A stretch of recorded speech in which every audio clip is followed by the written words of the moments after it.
ang pananampalataya dapat may ebidensya. Simple lang naman ang ilustrasyon ko yan. Sino gustong pumunta sa langit? Oh, langit ha? Kung nga, di mo kayang panampalatayanan pumunta. Pero sa katabi, hindi naman na, Amerika na, napuntahan ko na eh. Wow, praise God! Sino dito kaya ganon? China-challenge po ang faith. Sabi ng John 3, ang alam lang natin sa John 3, yung 3:3-3:5 at John 3:16. Pero may nasa gitna po yan, John 3:12. Sabi ni Jesus, kung hindi mo kayang panampalatayanan ng mga bagay na sinasabi ko dito sa lupa, paano mo pananampalatayan? Pamananampalatayanan ang mga bagay na sasabihin ko sa langit. May pananampalatayang panlangit, may pananampalatayang panlupa. Ang panlangit, pupunta ka sa langit pag nanampalataya ka kay Kristo. Pero ang ebidensya yan ay sa lupa. Naintindihan niyo ako? Sa langit, hindi mo kailangan panampalataya ng pera. Hindi kailangan doon. Hindi kailangan ng bahay. Hindi kailangan ng ginto. Hindi kailangan ng ano pa man. Ng sakyan. Dito sa lupa kailangan yun. At alam nyo ba na yun ang basihan ng ating pananampalataya? Pinapractice yan. Ina-exercise yan. Dati wala kang makain, manampalataya ka 1 kilong bigas. At pag nagkaroon na, Lord, 1 sako naman. Dati ang sakyan mo lang ay bike. Lord, motor naman. Nakakuha mo to, kotse naman. Dapat silang develop. Naintindihan niyo po ako? Kasi nalulugod ang Lord pag nananampalataya tayo. Huwag nating daanin sa kaya ko naman yan. Magsipag ako, magtrabaho, madiskarte ako. Oo, totoo yan. Nangyayari naman yan. Pero sa'yo yan. Kinaya mo yan. Hindi dyan natin nagmanlang ang Lord.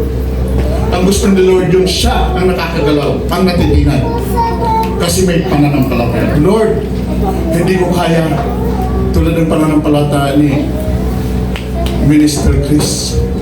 Siya ang magtatayo ng 1,000 square meter na simbahan. Lot yun. So, hindi natin alam kung gaano kalaki doon ang building, no? Kasi siyempre dapat may parking. So, 1,000 malaki yun. Alam niyo ba ang ano namin, ang katedral namin, nasa 700 square meter lang ang floor area. So, 1,000 square meter kasi may parking. Okay. Now, hindi niya alam kung saan pupunin. Hindi niya alam kung saan pupunin. Hindi niya alam kung paano mangyayari. Yun ang pananampalataya. Yung hindi mo alam kung saan mo nagaling, kung sino ang gagamitin, kung saan kung saan mo pumulang buhos. Yun ang pananampalataya. Isang na pananampalataya. Yung hindi mo alam, yung hindi mo kaya, na alam mo ang Diyos lang na pinanampalatayaan mo. Yun ang faith na kailangan mo. That is faith. Pag kaya mo, hindi ang faith. Pag diskarte mo, hindi ang faith. Kaya mo eh. Ang pananampalataya ay yung alam mo na ang Diyos lang ang may kaya. Okay? At yun, doon po nalulugod si Lord. Gusto mo bang katuwaan ka ni Lord? Ha? Ulitin ko, without faith, it is impossible to please God. So, sana matuwa siya sa atin. At yun lang ang way para matuwa siya, manampalataya tayo. But that is not my topic. Anyway, maiksi lang to. No? Maiksi lang to. Ang topic ko ngayon ay the way to the palace. The way, daan patungo sa palace. Kasi ito, parang something like, napakaano naman yan. Yan ba ay kalooban? Palasyo. Makinig kayo mga kapatid, bago ko may pasok sa ating, sabi ng 12:32, kung hindi ako nagkakamali ng Luke. Sabi doon, Do not be afraid, little flock, for it is your Father's pleasure to give you the kingdom. Pag kingdom, palas. Sabi mo nga sa katabi, pag kingdom, may palasyo. Ha? It is your Father's pleasure to give you the kingdom. Kaya ang ituturo ko ngayon is the way to the palace. Okay? Kaluguran ng Ama sa langit, ibigay sa iyo kaharian. Kaya kung ang thinking mo ngayon ay pang-barong-barong ka lang, baguhin mo na yan. Sino dito ang gustong yumaman? Amen. Oh, huli ka na sa pagkita. Ha? The moment you accept Christ as your Lord and Savior, mayaman ka na. Wala pa lang yung pera, pero mayaman ka na. Ha? Hindi mo na pwede magpapayaman ako. Sana yumaman ako. Mayaman ka na. Amen. Nagsisimula, nagsisimula ang ating tinatawag na standing doon sa mind. Yes. Sa renewal ng mind. Na pag nagbago na programa mo ang utak mo sa kung anong sabi ng salita ng Diyos, ang tayo magmamanifest dyan, dahan-dahan, unti-unti. At makikita mo sarili mo na lahat ng bagay na hindi mo inaasahan, pero yun ang meron ang tatay mo ibibigay sa iyo. Normal kasi yun sa tatay. Na ang tatay, normal sa kanya na kung anong meron siya, ginagawa niyang available para sa anak. Amen. Naalala niyo ang prodigal son? Ang prodigal son, alam ng tatay na kagastahin lang, na gagawin lang ng kung ano-anong mga bagay, kagustuhan lang niya, ang, ano mga tawag niya na, parang lulustahin lang ang pera, ang yaman na ipapamana niya. Alam niya na hindi pa pwede pagkatiwalaan ng yaman kasi bata pa, pero ibinigay pa rin. Intindihan niyo? Kasi anak. Doon mo ngayon sa katabi, kasi anak eh. Pag humingi ang anak, at available naman sa tatay, ibibigay yan. Hindi na tinitignan, gwapo ka, mabait ka, masunurin ka, ganito ka, ganyan. Baka may mga special favor ang tatay sa mga anak na masunurin. Pero pag ang anak humingi at available yun sa tatay, ibibigay yun. Naintindihan niyo ako? Amen. Now, ang gusto ni Lord ibigay sa atin, kingdom. At ang kingdom may palace. Kaya lang may mga principles behind para makarating doon. Hindi mo pahabain. Sige nga, tuloy mo. Basahin na natin ang ating talata. 1 Samuel chapter 9. Kukunin ko lang 1 to 7. Sabi sa dito, there was a Benjamin, a man of standing, whose name was Kish, son of Abiel, the son of Zerur, the son of Bekorath, the son of Apia of Benjamin. Yan. Yan po si Kish daw, Benjaminita. No? Pinakilala pang lahi niya. May anak ito si Kish. He had a son named Saul, a handsome, a young man as could be found anywhere in Israel, and he was head taller than anyone else. Verse 3. Now the donkeys belonging to Saul's father Kish were lost. Nawala daw mga donkey, and Kish said to his son Saul, "Take one of the servants with you and go and look for the donkeys." So he passed through the hill country of Ephraim and to the area around Salisha, but they did not find them. They went on into the district of Salem, but the donkeys were not there. Then he passed through the territory of Benjamin, but they did not find them. When they reached the district of Suk, Saul said to the servant who was with him, "Come, let's go back, or my father will stop thinking about the donkeys and start worrying about us." But the servant replied, look, in this town there is a man of God. He is highly respected, and everything he says comes true. Let us go there. Perhaps he will tell us what way to take. Saul said to his servant, if we go, what can we give the man? The food in our sacks is gone. We have no gift to take the man of God. What do we have? Di nakuha ang 8. Ang 8 niyan, sabi ng alalay niya, meron ako dito 1/4 din na shekel. O sabi ni Saul, sige, okay na yan. Okay? Now, mga kapatid, bago ako magpatuloy, since nagbasa tayo ng salita ng Diyos, Lord, salamat. Salamat sa enlightenment. Salamat sa rema o God na mararanasan namin as we partake this very word that you have given us. Thank you. Thank you. Thank you, Lord. In Jesus' name. Amen. Mabilis ko lang po sa inyo share. Pero may pupunta sa mga dito na napakahalaga. Na napakabilis papunta sa palas. Number 1, anyway, kuha niya kwento, no? Kailangan ko pa bang ang konteksto niya buong chapter. Hindi ko pwedeng basahin ng haba. Ang kwento, yun nga, si Saul na anak ni Kish, inutusan ng tatay niya na hanapin ang nawawalang donkey.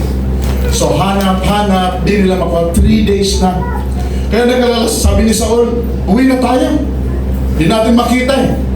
Baka ngayon, hindi na inaalala ng tatay ko ang pagkawala ng donkey, baka tayo na ang inaalala kung saan na tayo nagpalpad o kung ano nang mangyari. Pero sabi ng alalay niya, taga-taga, dito sa lugar na ito may man of God. Puntahan muna natin. Baka alam niya. Baka may turo sa atin. Kasi ang tawag ng mga seer, mga manghuhula. Now, sabi ni Kish, sabi ni Saul, pag pupunta tayo, meron ba tayong ibibigay? Sabi ng alalay niya, meron ako dito. 1/4 dinar na lang. 1/4 shekel. No? Mga pilak talaga yan. Kahit 1/4 lang, napakalaga nun. Sabi ni Saul, sige, okay na yan. Pwede na yan. And ang kwento pagdating doon, di pa sila dumarating, alam na ni Samuel. Si Samuel po ang kanyang pinuntahan, si Prophet Samuel. Alam niyo ni Samuel na darating si Saul kasi sinabi na ni Lord at in-anoint siya na maging hari ng Israel. And the rest is history. Naging hari po. Bagamat, kung itutuloy-tuloy natin ang kwento, si Saul po ay hindi naging consistent, no? Sa kanyang natanggap na blessing, but still, nakarating siya sa palace. Amen? At yun ang kalooban ni Lord sa bawat isa sa atin. Hindi man literal na palasyo, kundi parang buhay nasa palasyo. Sabi mo nga sa katabi, alam mo, darating ang araw, magigising ka na lang, na parang nasa palasyo ka. Si David, kahapon, buhay pastol. No? Pero kinabukasan, buhay hari. No? Dating nasa parang sunod na araw, nasa palasyo. Ganyan ang kakayahan ni Lord baguhin ang ating buhay. Kailangan lang niya ng tao na maniniwala. Kailangan niya ng tao na gagawa ng kanyang panukala. Kanina sabi ni, alam nyo, ito bago ako magpatuloy, kailangan natin talaga ng mga ganong faith. Sabi ni Pastor Chris kanina, di ko alam kung saan ko kukunin. At dumating siya sa point na,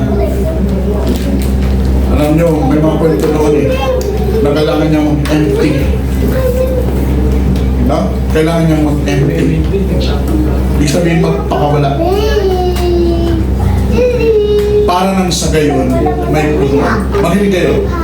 Ang bagong alak, hindi kailanman sinasalin sa lumang sisidlan. Sabi ng Bible. Pero hindi ka naman ang lumang sisidlan. Sapagkat ang naging pag-isa kay Kristo ay bago ng nilalang. Ang problema lang, yung bago na sisidlan, may lumang alak pa rin. Kailangan mo i-empty yan. Emptying ourselves, nagsasadya ng tinatawag na humbleness, humility. Okay? Pagkat sabi ng Bible, wala kang magagawa. Wala kang magagawa maliban na ako ay kasama. Apart from me, you can do nothing. Ang ibig sabihin ng mga kapatid, dapat ikaw ay laging zero, zero, zero, zero.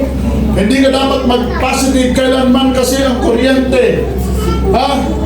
Hindi yan hindi yan magkakaroon ng manifestasyon.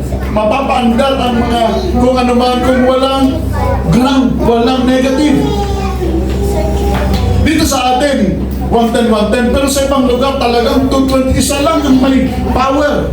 Pero yung power na yan, hindi gagana kung wala ang negative. Naintindihan niyo ko? Yan. At kung negative naman, lamang wala. Kailangan may positive. At ang positive lamang po ay ang ating Diyos. Zero ka, zero ka, zero ako. Pag sinamahan mo ng 1, automatic may number na yan. Okay? Ako zero. Sinamahan ako ni Kristo, automatic 10 na ako. Amen. Samahan pa mga asawa, 100 na kami. Sumama pa kayo, ala, trillion na tayo. Ha? Pero kung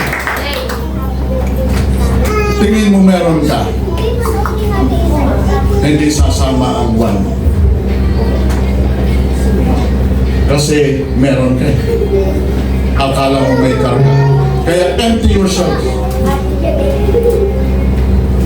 Sa pamagitan man ng papakumbaba o may gesture ka man. Kaya yung pag sabi ni Pastor Aga kanina, may ginawa ko. Na 144 million ang problema ko. May ginawa ko. Ang totoong ginawa niya, humbleness before God. Nag-empty siya. Nung nagbawas siya, naglabas siya. Alam mo, hirap kaya mag-empty. Alam niyo ba, may time na pag nag-empty ka, kailangan mabasag ka muna. Alam mo, pag-empty, babasagin ka yan. At pag nagawa yan, I'll tell you, diyan ka mapupunuan. Diyan may mangyayari ng himala. Okay? Now, punta tayo sa ating outline. Ito si Saul ngayon. No? Una, sa ating outline, papasadaan ko lang ito ng konti kasi may pupuntahan talagang napakahalaga yung pinakamabilis patungo sa palas. At proven principle ko po ito sa ating buhay at sa mga tinuturuan ko. Then, number 1,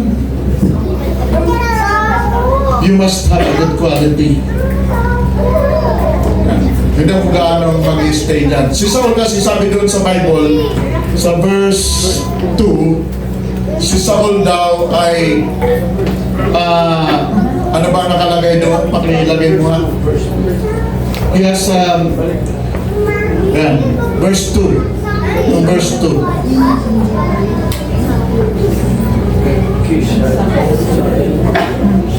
Yan. Dahil mo back 9 ang nakagay. Kis, number 3. Kis has a son named Saul, a handsome. Wow, good quality, handsome. Sige nga, ikaw yung mga pogi dyan. A young man, as could be found in anywhere in Israel. Yung wala siyang katulad sa Israel, sabi ng Bible. At sabi, head taller, matangkad. Kumbaga lahat ay nasa hanggang liig lang niya. Head taller siya sa lahat. Now, what a good quality. What a very good quality. Pero, tandaan niyo po, sasabihin mo, ano naman ako ganyan? Kaya siya napili dahil sa ganyan? Noon, ganun talaga. Pero I want to tell you, every one of us has a good quality. Sabi ng Bible, 2 Corinthians chapter 7 verse 4, sabi ng, we have this treasure in the jars of clay. Tayo, mga clay. At sabi ni Lord, naglagay ako ng treasure dyan. Okay? Hindi mo lang alam kasi tinitignan mo, katulad na kay Saul, dapat gwapo, maganda, dapat matangka, dapat ganito, dapat ganyan. Pero yan po ay mga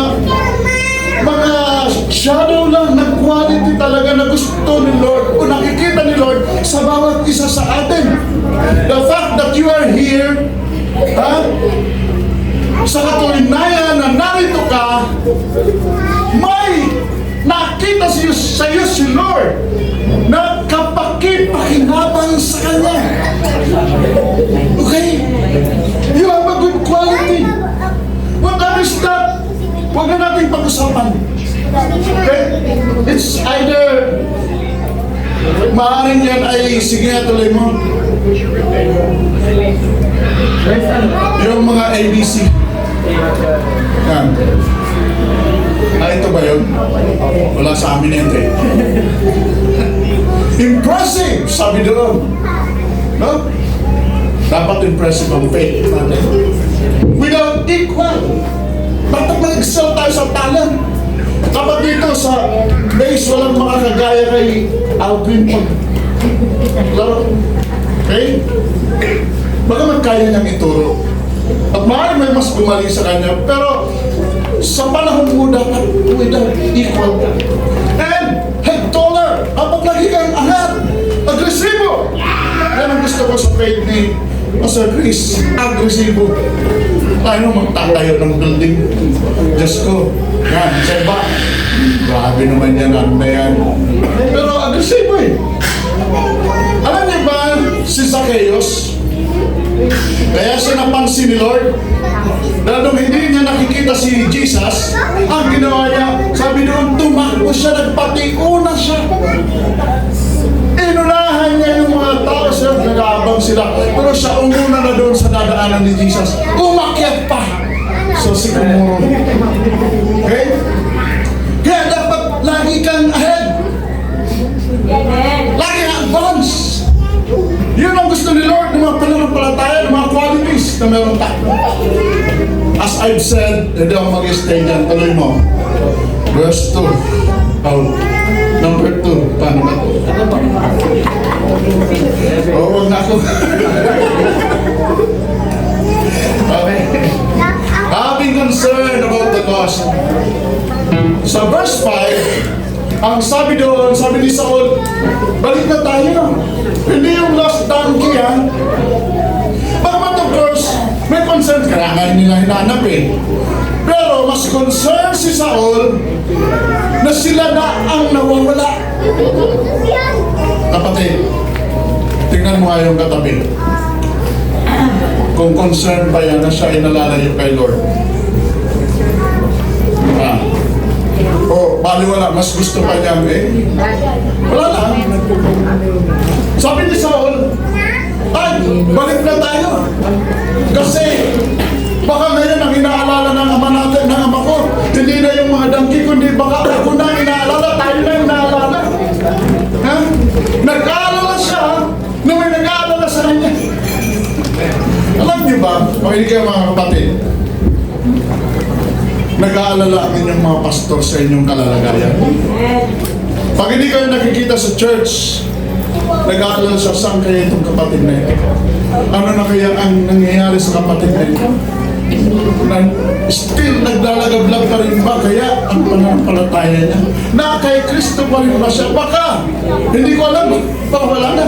No? At may mga Kristiyano naman na hindi yan concerned. Sabi mo sa katabi, hindi ako yun.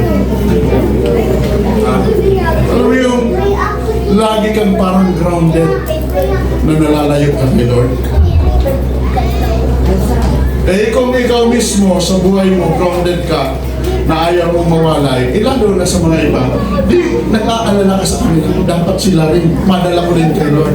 Dapat sila rin, si ganito rin, si nanay, si tatay, si kuya, si ate, si bunso, ang mga kaibigan ko, ang mga kapitbahay ko, dapat madala ko sila kay Lord kasi nag-aalala ko na sila ay napapalayo. Nag-aalala ko na sila ay hiwalay sa Panginoon. Gusto ko kasama sila sa aking pananampalataya. Mga kapatid, you must have a concern sa lost. Pero kung hindi nga tayo nakukonsensya sa buhay natin na tayo nawawalay na, then how much more na magkaroon tayo concern sa iba? Ha? That's the quality na meron si Saul. Pinag-usapan natin the way to the palace. Okay? Magtatayo kayo ng napakalaking church. Kung hindi kayo concerned sa lost, parang lumipat lang kayo sa ang laki na pero ang luwang naman kasi walang laman. Ang nagpapalaw sa church ay ang concern sa mga nawawala. Amen? Sabihin mo sa iyong katabi, may concern ako sa mga nawawala. Pag daan namin dito, ang daming tao. Sabi ko, sarap dito mag-ministry.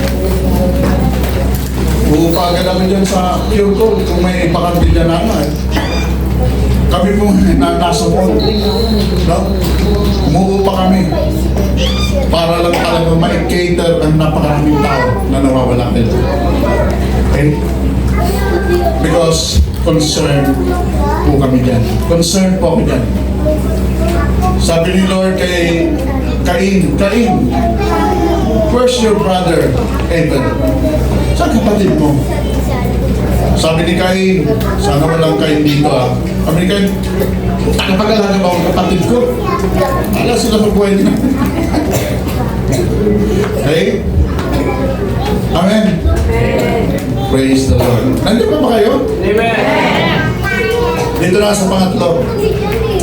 Kasi itong gusto kong idiinan dito. Ngayon, sabi ni Saul, uwi na tayo. Kasi baka sa atin na nag-aalala ang tatay ko, hindi na sa donkey. Pero sabi ng kanyang alalay, alam mo dito, may man of God. Nahuhulaan niya kung saan ang mga nawawala. Lapit muna tayo. Baka may turo tayo kung nasaan ang mga donkey. Sabi ni Saul, tingnan mo ha. Tingnan mo ang kanyang attitude. Sabi ni Saul, kung pupunta ba tayo doon, may bibigay tayo. Ulitin ko, napakahalaga nito. Kasi maraming, pastor, ipag-pray mo ako. Pastor, ganito, pastor, ganyan. Sana si pastor makita ko, sana si pastor maalala ko, sana si pastor ganito, ganyan. Pero may thank you, hindi marunong mag-thank you kay pastor. Makinig kayo, napakahalaga nito. Ulitin ko, sino dito ang anak ng Diyos? Sabi dito sa number 3, balik nga po sa number 3. Having a regard or a high respect, high regard. Actually, may high yan. No? To the man of God. Ano ko sa inyo kanina, sino dito ang anak ng Diyos? Tingnan natin, i-check ko lang. Okay lang ba?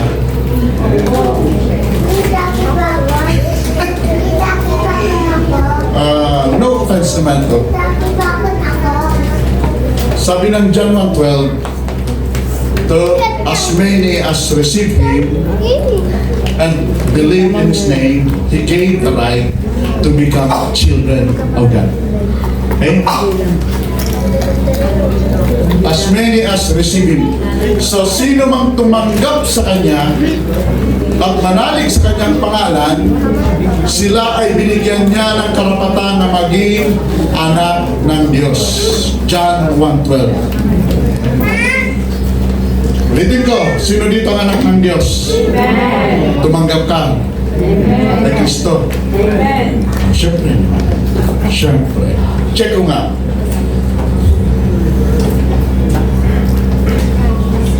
Matthew 10:40. Meron ka na, Bible. Easy worship. Matthew 10:40.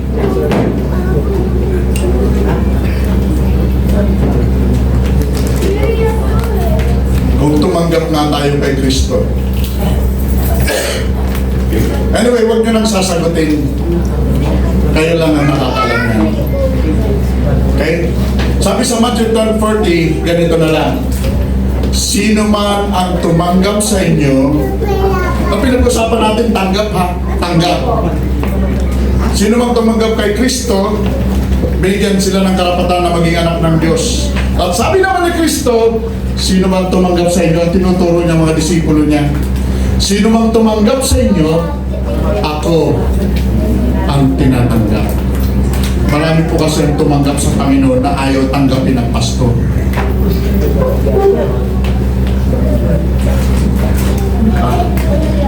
Ulitin ko. Marami ang tumanggap sa Panginoon. Na hostile sa kanilang pastor. Sabi nga, ang kasunod doon, sino mang tumanggap sa inyo, ako ang tinatanggap. Sino mang tumanggap sa akin, ang nagsugo sa akin ang tinatanggap na naman. At sino mang tumanggap sa propeta, sapagkat siya'y propeta, tatanggap ng kaloob na sa propeta. Sino mang tumanggap sa lingkod, sa matuwid na tao, sapagkat siya'y matuwid, tatanggap ng reward sa pagiging matuwid. At sino mang magbigay ng kahit isang basong malamig na tubig sa mga disipulo ko ito, sa mga maliliit na ito, tsak, hindi mawawalan ng pabuyan. Napansin nyo? May kaugnayan ang pagtanggap sa pastor. Kay Kristo ang pastor. Gusto kasi direkta. Ako naman, direkta ako sa Diyos. Totoo po yan. Totoo po yan. Pwede tayong dumirekta. Pero naglagay ang Diyos ng poste na doon ka kakabit para makakuha ka ng power. Ano ba? Napokor. Nag-franchise ang Meralco. Ang Meralco nagtayo ng mga poste. Ikaw magpapakabit ka ng power, ng kuryente sa bahay nyo. Gusto mo ba sa napukor ka magkabit? Direkta? Eh may poste naman na nakalagay dyan sa harap mismo ng bahay nyo. Na the same power ang matatanggap na dadaloy mula sa source. Kaya lang minsan may mga tao talaga, may mga Kristiyano na ewan ko kung anong mindset na kailangan ang gusto nila, direkta sila doon. At ayaw nilang kilalanin ang poste na naandyan lang mismo sa kanto ng bahay nila na the same power ang makukuha niya. At ang tanong, tatanggapin ka ba ng napukor? Pagpakabit doon? O sa pantaha mo lang na nakakabit ka doon? Ay, nakakabit naman ako direkta eh. Hindi ganun ang prinsipyo ng Biblia. Akala lang yun ng marami. Hanggat hindi mo nakikilala ang pastor mo, delikado ang pagtanggap mo, delikado ang pagiging anak mo. Maintindihan niyo ako? And the way to the palace is through the man of God. Nung makilala ni Saul si Samuel dahil sa kanyang attitude, mataas na pagkilala yun. Marami din ang pumupunta kay Samuel. Marami din ang nagkikipagdiig kay Samuel. Ang iba, parang kaibigan lang ni Samuel, parang minsan utos, Samuel, ano, okay ba, prophet? Ganito ganyan. Kasi marami ang thinking that they are prophets. May company of the prophets na noon.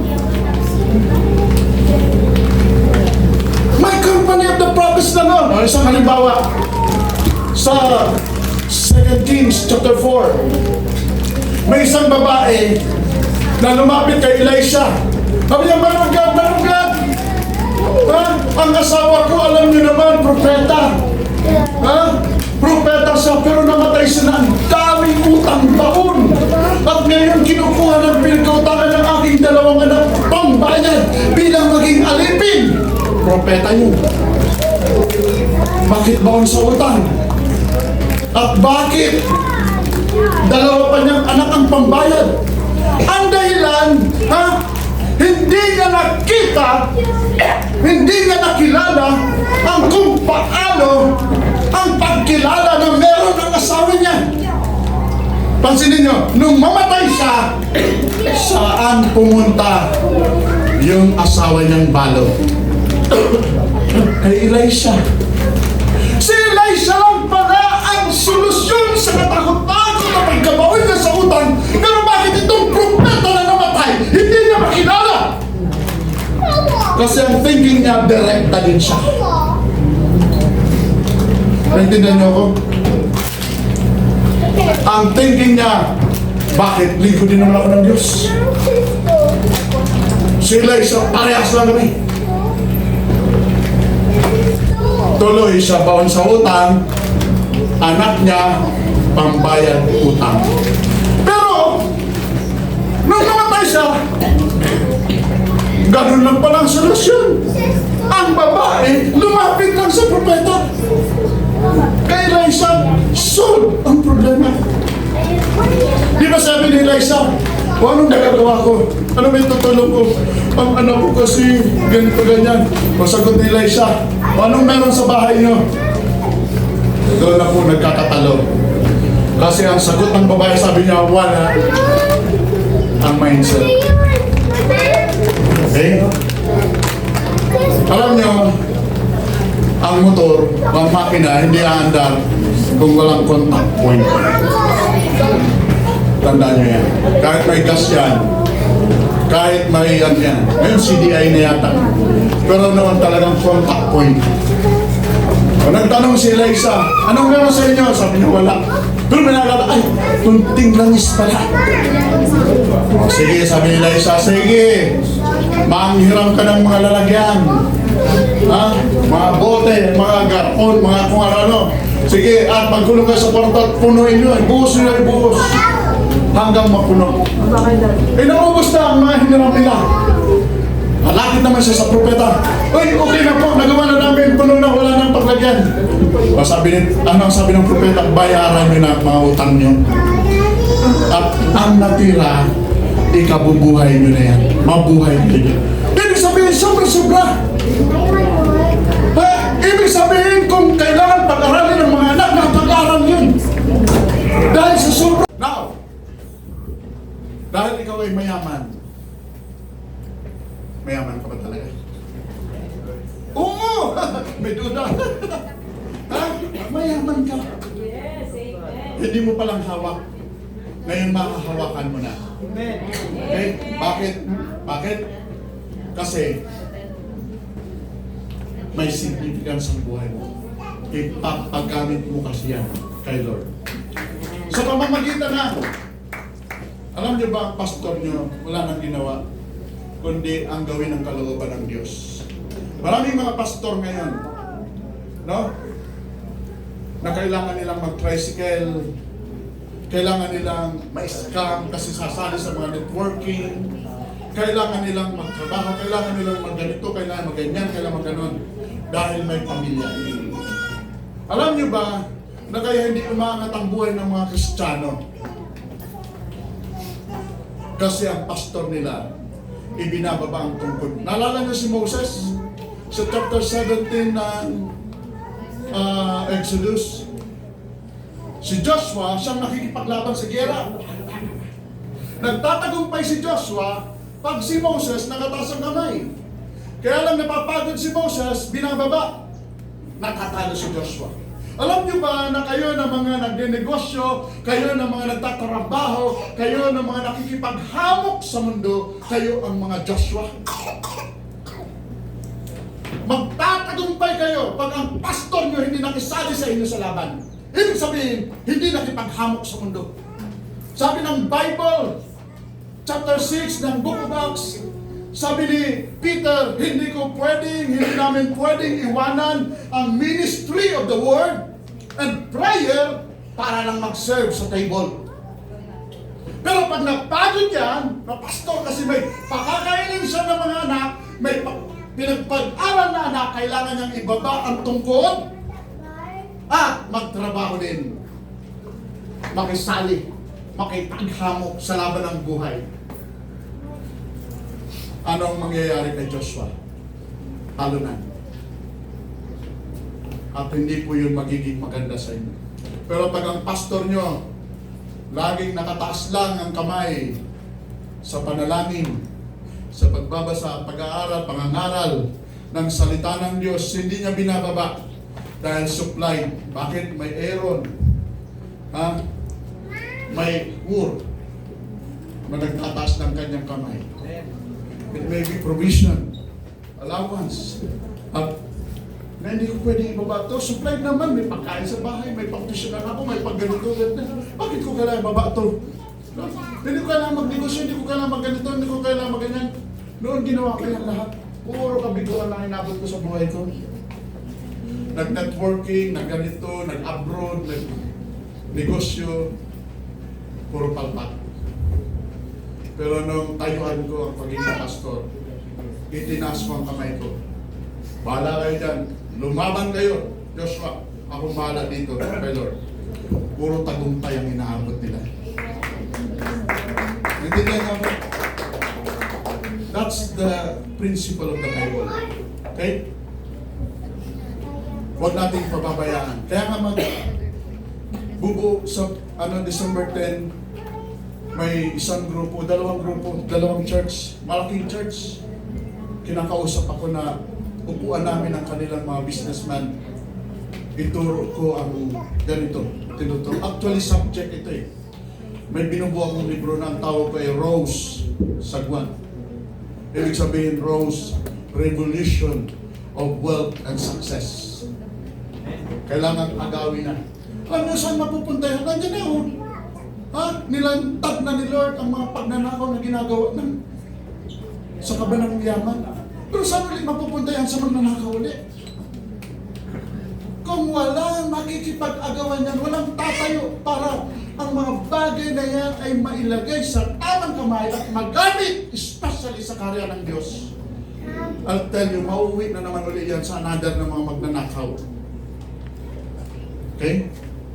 Kaya nga nag-groom ako ngayon ng mga politicians. Ang anak ko nasa politics na. At sabi ko, anak, mag-abugas siya ka. Graduating siya next year, mag-abugas siya ka. Pagkat bumili na ako ng seat sa Kongreso. Another revelation yan. Dili. Sabi kasi sa Revelation chapter 3 verse 18, buy to me gold, refined with fire, so that you may become rich. Makinig kayo. Ang lahat dito sa mundo may halaga. Pupunta ka sa Jollibee, pwede bang pa-order niyan, pakuha niyan, pakain niyan? Bibigay ba sa'yo? Hindi mo babayaran? May nagustuhan kang sapatos, ibibigay ba yan sa'yo? Gusto ko yan. Puro tayo pray yan. Pero, kailangan ng selyo. Yung ginawa nyo ngayon, selyo. Paying the price. Pag may gusto ka, bayaran mo ng halaga. May gusto siya. Mawala ang problema ng 144 million. Binayaran niya, isang sasakyan. Bayan. Finish ng 144, 500,000 na lang. Normal na pagbabayad ng buwis talaga.